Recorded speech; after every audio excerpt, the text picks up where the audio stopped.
Hey Scott, how are you today? My day is okay, if kind of boring.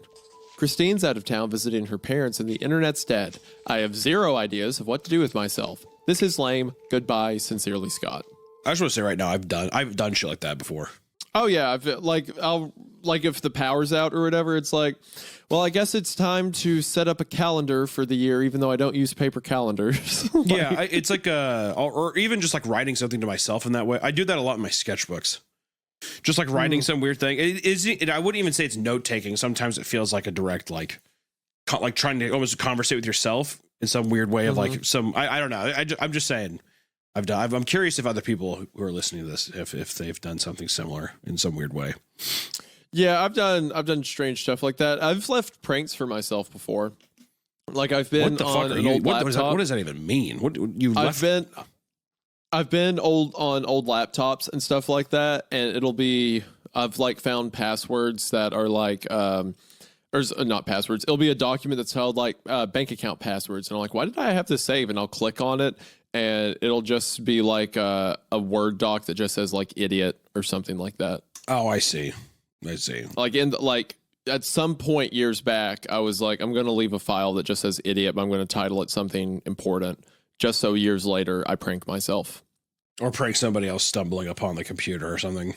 Yes, but it's always myself. It's always me who gets pranked by my own thing. So. And then you kick your feet and you giggle. Yeah, and I'm like sitting on my bed doing this, and like my feet are in the air. I'm going, yeah. Wow, I'm so funny. I'm so creative. Then you go to the bank, and then they're like, "Hello, Mr. Idiot," and you're like, "Huh? What?" And your entire account is built on that name. I like call Kayla, and I'm like, "Sweetie, what's going on?" She's like, "I don't know, idiot. What's happening?" I don't know, you fucking idiot. What do you think's happening? Oh no! It's like an end of a Twilight episode or something, Twilight Zone episode or something. Like Rod Sterling walks in. He's like an idiot in his own world. Yeah, a complete and total fucking moron approaches and realizes that he has the dumbest fucking name imaginable. He's so stupid he forgot he made his name idiot on everything. He's so fucking stupid that idiot fits the name. Of course, this can only happen in the Twilight Zone. I don't believe in all that stuff. Things are changing and we have to change with it. Hey, did you say you have a Christine? Is she a hot blonde girl there too? She your girlfriend? I didn't like the tone of the new letter. It's a funny way. What the fuck are you talking about? I mean, that was the way to phrase it. They've discovered interdimensional communication, and the guy's like, "You've got a lot of questions." It's like, yes, I have a lot of questions. But I get it. Hey, so is your girlfriend hot? you fucking that chick that we like? You got a babe? I got one too. You want to have a little switcherooski, if you know what I mean? Immediately, it makes you think that he's going to try to swap out. Around 6 a.m, saw the blue envelope, and I jumped out of bed to read the 2 lines written there. I did have a Christine, but she was a fucking whore. I had to punish her. I hope yours isn't a whore too, lol. Okay. Uh-oh. All right, so we're finding... All right, hold on. Oh, boy. Oh, okay. All right. We have our... I think we have a little red pillar here, huh? I think we've got a man going his own way, so to speak. I believe this does feel like a parallel protagonist here is a bit of a MGTOW red pillar. That's when I saw the blue envelope on the desk. You were right. She's a hot one. Better than mine, even. But I can tell she has those same slutting ways. Oh my gosh. I'll tell you, what'd I tell you? I said incel horror film. Whoa, you were right. Incel horror film. Bear Trap. Oh. You were right. She's a hot one. My father would also tell me stories about his own childhood. My favorites were always about the dog he had growing up named Rex. Hunting dogs. Does that remind you of anything, Connor? Does that tell you of anything? I close my eyes. Only for a moment, and the moment's gone. My dog is dust in the wind. My little pupper is still dust in the wind. Every time I open up the subreddit, it's still just posts of like wheelchairs with machine guns mounted to them. Yeah, dude. Yeah. You big lip son of a bitch. You're ruining my life. You're welcome. You couldn't get out if you wanted to. You know that. You're sounding very much like a evil Scott right now. Yeah, well, look, you're my Christine. And hopefully you can satisfy me in this life. Jesus! Come on, man. You're the one who said you wear the leather dress. You're the one who said you wear the leather dress. I can't. I close my eyes only for a moment, and the moment's gone. My asshole is dust in the wind. How's that pleather feel, Christine? It feels good, Daddy. Yeah, I know. We're cutting all that. Uncle. We're cutting all that. For instance, I remember the first time I saw our Christine. I felt such a strong surge of excitement and anticipation that I didn't even know what to say to her. And later, when we made, he's getting into, okay. When we made love for the first time, I remember she cried. Okay, what the hell are we doing here? She cried, bro. You gotta honestly, same. Same. That's me too. That's me too, man. I feel you. That's just what it's like. 58 minutes of me crying. You know, talking about how I'm sorry, how I'm scared, and stuff like that. That's typically how it goes. You know? Yeah. She cried. If I'm honest, I cried a little too. What? Oh, you're right. Bear trap. Oh my gosh. Fucking bear trap. How do I do it? How do I fucking do it? You know what? This one time, that was a bear, and you caught it in your trap.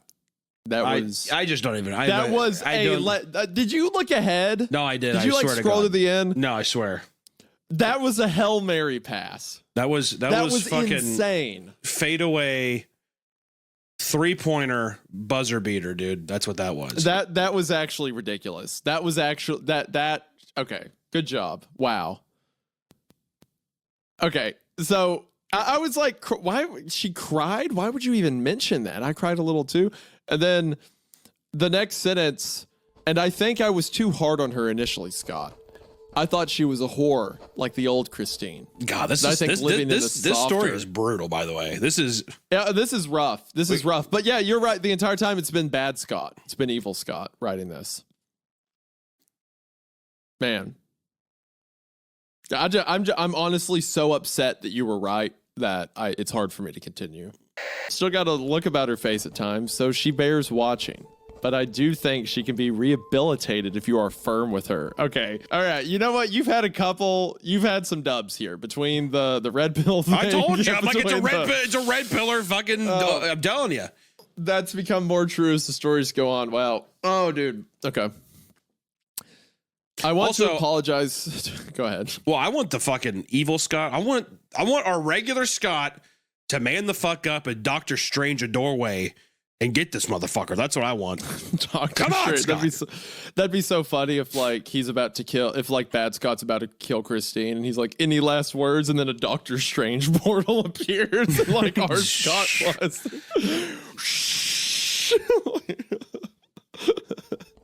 I want to apologize to you too, Scott. When I came back and took you by surprise and what?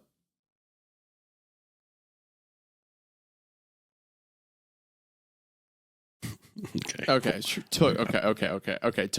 you as in kidnapped. That's what, because if you go to the end of the paragraph, it means kidnapped. Yeah, okay. It means kidnapped. Yeah. That's what it means. I was about to be God, I was going to be like, people are going to be pissed that we're reading this. Lose their mind. Oh my God damn, dude. Woo! Tommy Taffy, you pretend there's a wrestling match happening, but I tell you what, evil Scott's not being so generous by going to the next room. That motherfucker is coming in. Tommy Taffy had the decency of shutting the door. Good God. Watch out.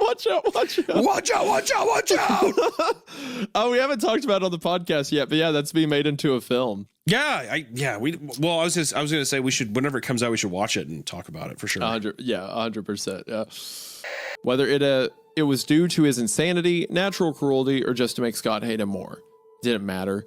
If it could drive Scott's guilt and his anger long enough to force him to do what had to be done, it was a blessing. Oh my gosh. And if Scott's sad face and worried tone made it easier to tell the lie, so be it. I could ask for forgiveness when we weren't in hell anymore. So he didn't do it. He lied about it. No, he didn't. He didn't. Yeah, he lied about it, but she's about to lie too. Yeah. Okay. So maybe she is fucking crazy. Yeah. Because that's insane, right? That's because she's saying like if it motivates him to get us out of here. Like Jesus. Dang. Yeah. So we were right. So we were right about that. Okay. So she says she says, yes, he did. He started the second day and it got worse as the days went on. More extreme. Wow. Whoa. I was going to try and fake tears, but I found there was no need. After everything, after what we had just witnessed, tears were going to come easily for some time. Okay, this is fucked. That's That's insane. That is insane to be like, I know what will motivate him. I mean, he also shouldn't have asked it, but that doesn't justify whatever. Or not Scott told me that it had to be from a child and the blood only worked as they were dying. I didn't want to tell you because it's so horrible. But I don't think there's any other way to get us. But I don't think there's any way to get us home. Okay, yeah, she's slipping. Listen, I think my girl Christine's I think she's slipping mentally a bit. Oh, well, I don't know, because she's saying ask for forgiveness when you are in hell, because she's thinking like we have to mimic exactly what not Scott did. Yeah, otherwise, no, I understand the rationalization, but it's an interesting way to start showing the deconstruction, the mind, the mind evolving, basically. Trixie just woke up and wants to go outside. I think I'm going to take him for a long walk and see about sending a letter. Now we switch back to our Scott. Abducting a child isn't as easy as you might think. The fucking parallel there, it's so crazy. I think I'm going to take my little pug's Trixie on a walk. Yeah. I'll talk to you guys later. My little pug golem out for a walk. Maybe I'll send this letter. Getting a kid isn't as easy as you think it'd be. This is a really fun story. Man, there's been heavy themes time for sure. But this is fun. This is good. Saw a couple of fights. One guy ran out into the street and started stabbing a woman who was just quietly making her way along the crosswalk. Most troubling thing was very brief, and I don't think Christine saw it. Speaking of fights, that was you I was with in New Orleans, and we watched a fist fight in Bourbon Street, right? Yeah, no, we were walking out of that restaurant. It was after the show. And there were the two guys rolling around in the street on Bourbon Street, and the cop broke it up. Yeah. Oh, yeah. Yep. Yeah, he's like yelling. Good times. Fucking swing at me! Yeah, they were like tussling back and forth. Yeah, it was well, remember cool. I remember because also shout out those guys because they're just like they came up to me and they're like, "Dude, I love your videos." And then like I'm not even joking, we went into the restaurant and then I like looked out the window and yeah, that same guy was the guy like rolling on the ground with another dude. Didn't we go out after the fight and like after he was talking to the cop and he looks over and he's like, "Can I get a picture with you?" I don't remember all that. All I know is I was just like, well, goddamn, dude. I'm like, these young bucks. Not anymore. Also, that's just. I'm like, Bourbon Street is just such a. The French Quarters. That's just a place. I'm like, that. It has to be its own layer of hell. I mean, it's just nothing but alcohol and everything. I don't think we've ever talked about me getting you stuck there till midnight. on another time. If it was a David King kind of story, I would keep it. I'd love to direct, but I'm so hyped. All right, let's finish the story. Yeah. So going off of my jobs watching Women Trapped in a Room, if you remember, that was like a super interconnected story. Yeah. And when we got to the ending with the House of the Claw, I was like, the House of the Claw seems like a super specific thing to just mention at the end of a story. Yeah. So I go to his Reddit page, and then sure enough, House of a Claw is a theme thing from a bunch of other stories. And then it turns out this dude has a map that I just sent to you, Hunter. Yeah. That is a giant flow chart. Jesus of how all his Christ. Stories, yeah, Good this is how all the stories connect to each other. Okay, so I don't want to make assumptions here, okay? But Veristal might be a schizophrenic guy. This is insane. We'll drop a link to the diagram. I mean, but this is insane. Which I think is funny because he can justify not feeding her. He can justify letting her shit. And then because of that, he's like, come on, she's a girl. But then he's also like, I'm going to stab you to death. I'm going to fucking stab you to like, come on, Christine, for fuck's sake, she has to take a shit. Come on. Yeah, but it's like, hey, be nice to the girl. Yeah, exactly. Stab, stab, stab, stab. And she's like, read. I'm kidding. Okay, so here we go. So that was the story. It was fucking awesome. Be sure to check out Veristol's stuff. You made pig noise. You made pig noises, you animal. You monster. I know. I hate myself. I hate myself. We'll see you all in the next one. Be sure to get the merch. Get the merch while you can. Eat Me Like a Bug or any of that other stuff. And be sure to remember, kids, Hunter made fun of a small overweight child that was stabbed to death and made pig fictitious child. Fictitious. No, I don't think that part's important. Fictitious child, not real. I think history will remember you as it will off the information was. He's gone, so I can say that he does that off channel too. Anytime it's me and him alone, loves to talk about children, especially the big ones. Y'all can't hear it, but he starts screaming at me with that one. That's great. Bye.